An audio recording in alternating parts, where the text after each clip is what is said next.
Hi, my name's Dave Adams. You're watching Nerds of Wisdom Weekly, and let's see what's happening now.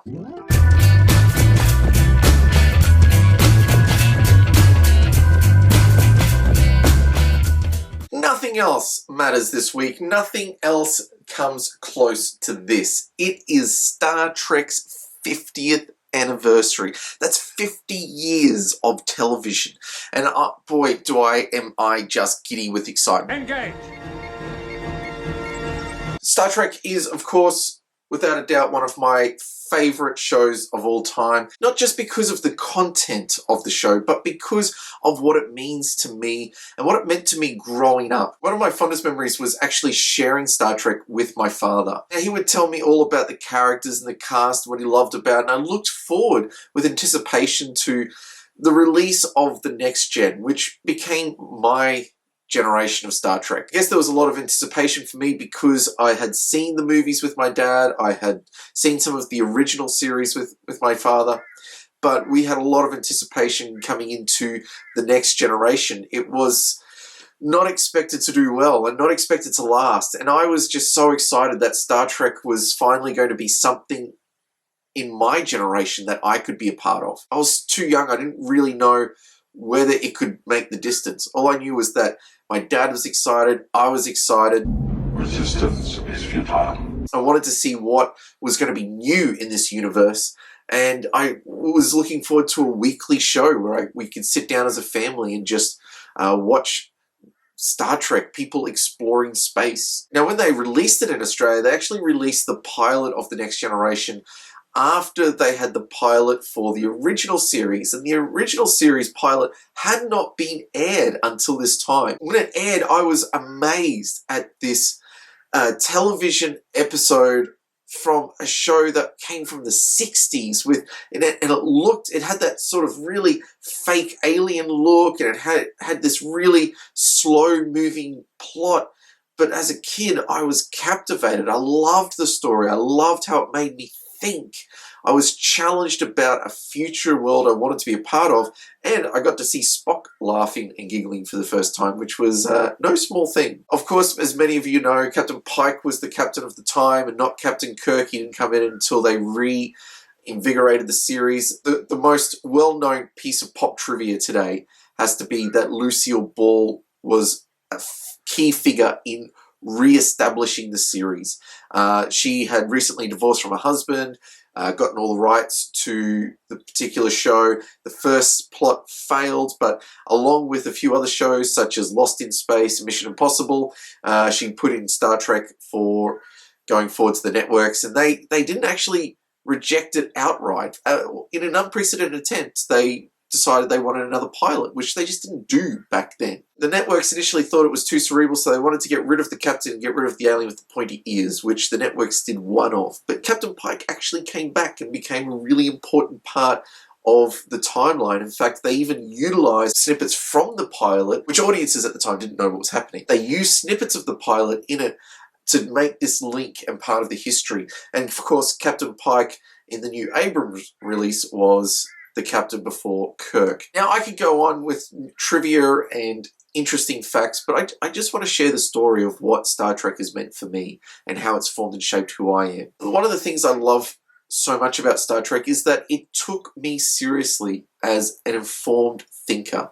It challenged me with life as I knew it. It didn't try to just reflect the world that I was in. It tried to inspire me to be a part of making the world as it could be. And it showed me a vision of the future that I wanted to be a part of. Here was a world in which we had given up on war and eradicated poverty and eradicated hunger and eradicated the need for even money. But there were still real problems to deal with, and it didn't matter that we as humans had progressed to a point where we could get along. We now had to get along with the universe, where those problems of different races and religions were suddenly amplified to a degree which we couldn't contemplate. In many senses, Star Trek was parable. Now, a parable isn't a true story, it's a story that teaches us something. I don't mean just a lesson, I mean it's meant to turn our worldview on its head. And I think Star Trek did that well.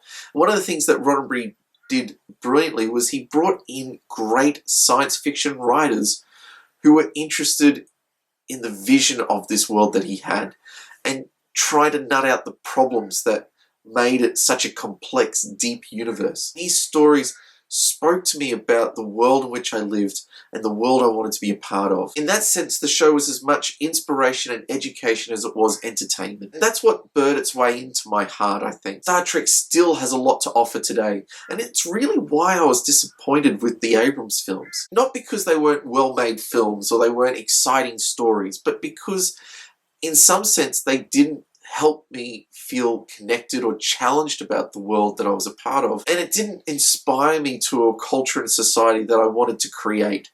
There was that disconnect in what it meant to be a part of a Star Trek universe. What I'm hoping for in Star Trek in the future, that it will continue to be an inspiration to the young people coming through. In 50 years of television, I want more stories still that challenge us about the way we view each other in terms of race, religion, sex, gender. I want the big questions shown on the small screen in a way that communicates deeply to us and our human condition. And I know that's a lot to ask for any show, but I don't think it's too much to ask for Star Trek, which on the back of Gene Roddenberry's vision has already taken us into a vision of the future that we so want to be a part of. So I'm really optimistic about what's to come. I'm really optimistic about what Star Trek still has to offer today. And I know that I look forward to the day of sitting down and sharing these stories and these characters and these adventures with my daughter. This week we have our next Core Mechanic coming out. We're coming to the end of our season actually, which is going to be good. I'm going to take another bit of a break. I've really struggled towards the end of the season with both trying to organize some personal stuff and putting together the Core Mechanics and the weekly. So I'm just trying to consolidate and really have a plan going into season 3. I'm not going to take too long off, about the same amount of time, maybe 4 weeks before I launch straight into the next season. Hopefully we'll see more of Ricky in the coming weeks, which will be great. He's making himself more available now that he's back. So that's something to look forward to. As I do every week, I encourage you to go to www.gamerpalooza.com.au to check out the reviews and what's latest happening in the world of board games. On the 18th of September, this month, is Brisbane Comic Con. The Sunday, we are hosting panels at 11 a.m., 3 p.m. 11 a.m. is video and board game design by me. I'm doing a panel on that. On the 3 p.m. is our game show. We have sponsors.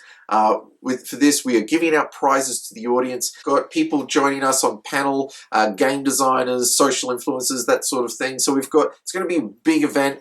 We're there for an hour. It's going to be a lot of fun. I encourage you to come check us out on stage 4. Of course, if you like what we do, please hit that like button. And if you're new here, please hit that subscribe button. Well, that's all I've got for this week. Thanks for watching. Until next time, I'm Dave Adams, and this is what's happening now.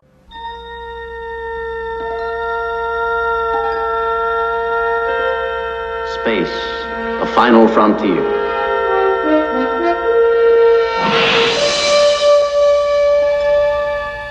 These are the voyages of the Starship Enterprise.